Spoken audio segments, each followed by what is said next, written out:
Bienvenue dans ce nouveau numéro de Rail Info, épisode 3, et voici les actualités ferroviaires de novembre 2023. Le prolongement du métro de Lyon, le système Just Go, en Nouvelle-Aquitaine. Des nouvelles sur les RER des grandes métropoles françaises. Commande de rames Régio de N en Occitanie. La ligne 4 du métro parisien, bientôt totalement automatisée. Un gros financement par l'État pour les lignes d'Intercité et une nouvelle rame pour le RER. La métropole de Lyon augmente son réseau de transport en commun. On regarde ça tout de suite.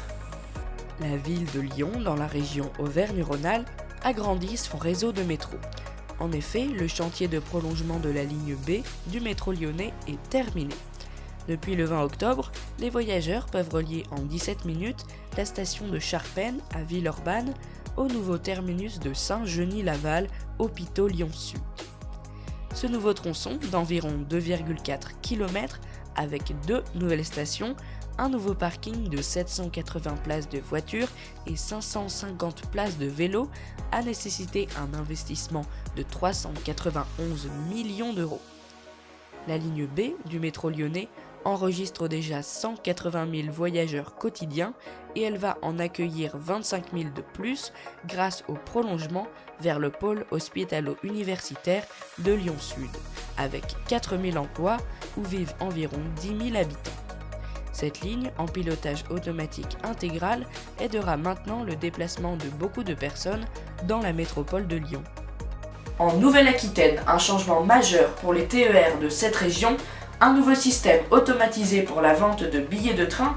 On regarde ce nouveau système, révolutionnaire ou pas, tout de suite. Après l'Occitanie qui a mis en place le système Just Go, c'est au tour de la région Nouvelle-Aquitaine de se lancer dans ce projet. Le concept, ne pas perdre de temps en achetant son billet. Il suffit de se rendre sur l'application SNCF Connect et de cliquer sur le bouton Just Go. Ensuite, l'application vous géolocalise afin de voir quel train vous avez pris et à quelle gare vous êtes descendu. Et l'application calcule pour vous le billet avec les meilleurs prix et la facture est à payer en fin de mois. Mais soyez vigilants car ce dispositif ne fonctionne que sur des TER Nouvelle-Aquitaine ou Occitanie, il ne fonctionnera pas sur des trains d'autres régions comme l'Auvergne-Rhône-Alpes ou le Grand Est, mais aussi sur des TGV car ce ne sont pas des trains régionaux. Vous vous souvenez du souhait d'Emmanuel Macron pour créer des lignes de RER dans les grandes villes françaises? Ce souhait est bientôt annoncé officiellement et je vous raconte les informations ferroviaires sur les nouvelles lignes de RER dans d'autres villes de France.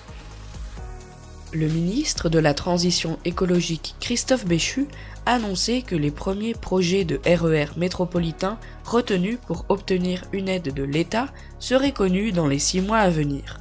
Il s'est exprimé à Tours concernant la politique de construction de RER dans les grandes villes françaises et nous dit « 2030, c'est après-demain et en matière ferroviaire, compte tenu du temps qu'il faut pour lancer les choses, tout ce qui peut permettre d'aller vite et d'obtenir vite des changements de comportement et des baisses d'émissions, c'est évidemment quelque chose qu'on a tout intérêt à valoriser. » Emmanuel Macron avait annoncé en septembre sa volonté de lancer 13 projets de construction de lignes de RER dans les grandes villes françaises et il y en aurait plus d'une dizaine validés selon le ministère de la Transition écologique. Il y a des projets déjà en service, comme c'est le cas à Strasbourg, malgré quelques défauts techniques, mais il y en a aussi qui sont très avancés, comme celui de la ville de Bordeaux. En Occitanie, la région a commandé de nouvelles rames pour accroître leur réseau en termes de confort et d'écologie. Voici cet investissement régional nécessaire mais coûteux. La région Occitanie a voté la commande de 11 nouvelles rames de Régio de N, pour un montant de plus de 142 millions d'euros. Les premières rames seront livrées en 2026 à la région, donc vous ne pourrez pas les emprunter tout de suite. Cette commande fait partie de la convention d'exploitation des trains régionaux LIO signée avec la SNCF pour la période 2023-2032.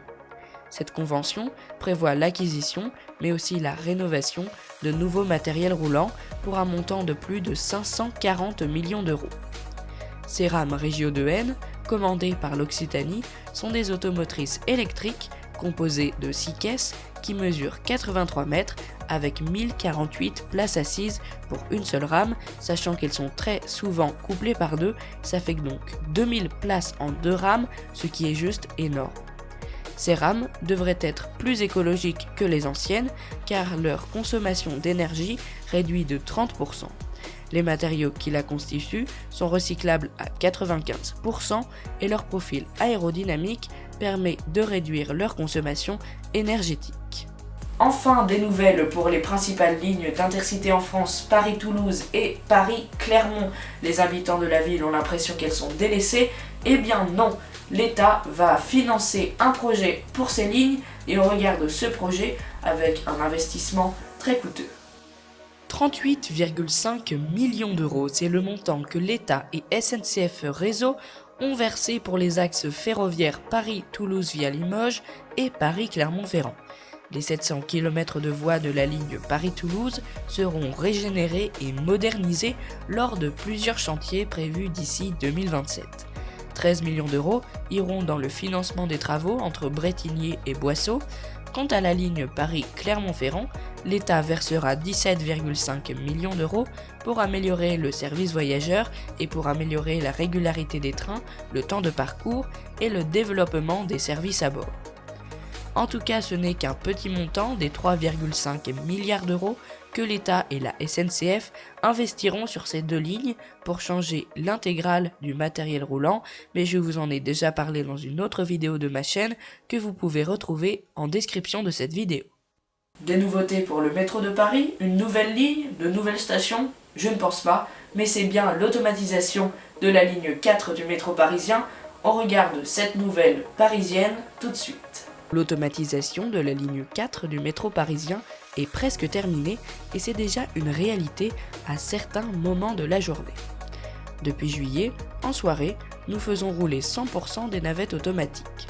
C'est aussi le cas le week-end, alors que la ligne est à ce moment-là une des plus chargées de la semaine, car elle dessert notamment 3 gares importantes, explique Fatima Omari, chef du projet d'automatisation de la ligne 4.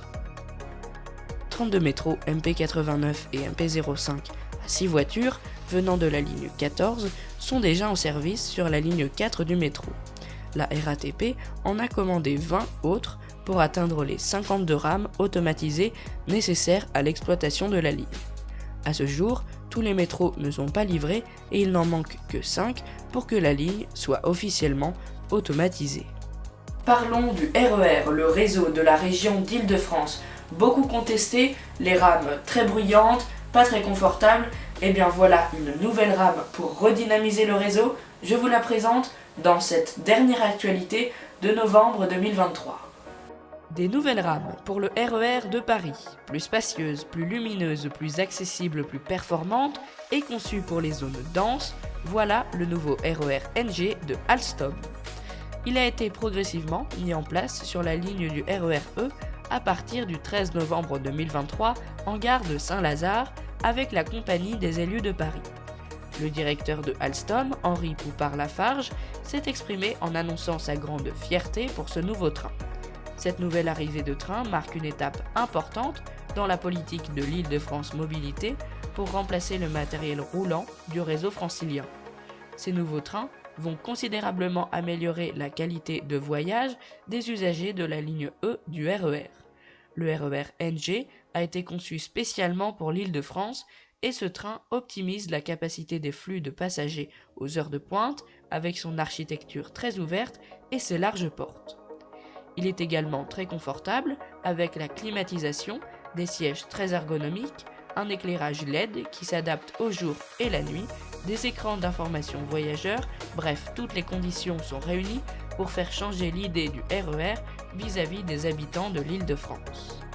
Merci d'avoir regardé cet épisode de Rail Info jusqu'à la fin, j'espère qu'il vous a plu. Si c'est le cas, n'hésitez pas à le mentionner en commentaire, à vous abonner et à mettre des pouces bleus. On vient d'atteindre les 100 abonnés, ça me fait beaucoup plaisir et on se retrouve le mois prochain pour le nouveau numéro de Rail Info sur les actualités de décembre 2023. À bientôt.